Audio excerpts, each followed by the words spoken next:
I feel a kind of symbiotic relationship with Final Cut Studio. It's now been 7 years that I've been using it. You can use it out of the box on the simplest kind of home video, and you can use that same software all the way up to the largest budget film. What you want is for Tetro to grab him, even though it isn't a match. I've worked with Francis Coppola for 40 years now, so it's been a long-term, fascinating, wonderful collaboration. What I had done is I had spent the money of the mix. This is classic Coppola. I had spent the money of the mix to buy a mixing machine. And it worked, sort of. We could see the picture, but there was only one problem. It was upside down. So I said, wait a second. I took the television set and I turned it upside down.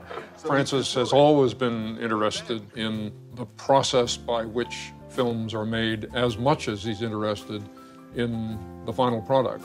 So that's the size of the shot, the way it was really photographed. The project that I've just finished is Tetro, which is an original screenplay written and then directed by Francis. The movie is based very much on my own personal observations in my life. It's a story of a younger brother who goes to search for an older brother who had disappeared and finds him living in Argentina. That boat sails, you're on it. Sure. Thanks, Angie. Angie's dead. My name is Tetro. We had a very big screen on Tetro. We built a projection room. My editing station was in a corner of that projection room, and I would be seeing a very high-resolution ProRes codec. Now in Final Cut Studio, ProRes gives an extremely accurate, clear picture, which to my eye on a 20-foot screen looks like the finished film. You know, I'm a big admirer of Apple. I love their ingenuity and products they make, and so I was happy to work with systems that they developed. So it was a move in and then a pull back.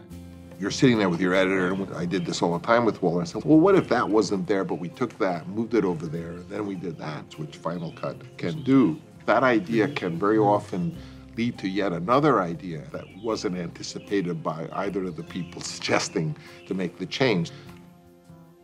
Final Cut Studio is ready to operate at the highest professional level.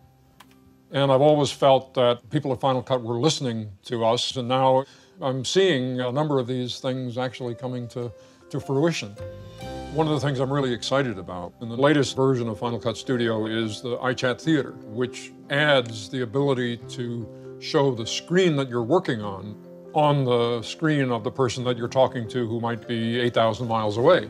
So whoever you're collaborating with feels like they're in the room with you. There's a big improvement in markers. I'm a marker kind of person. I love that kind of ability to itemize detail.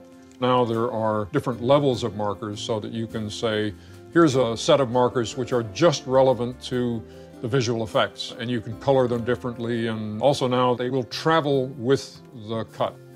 I found the suitcases. When I'm sitting there watching dailies, I've always had to look with a squinty eye at where the time code was. Now there's a separate time code window that you can turn on or off, and you can also place it anywhere you want, and you can make it whatever size you want.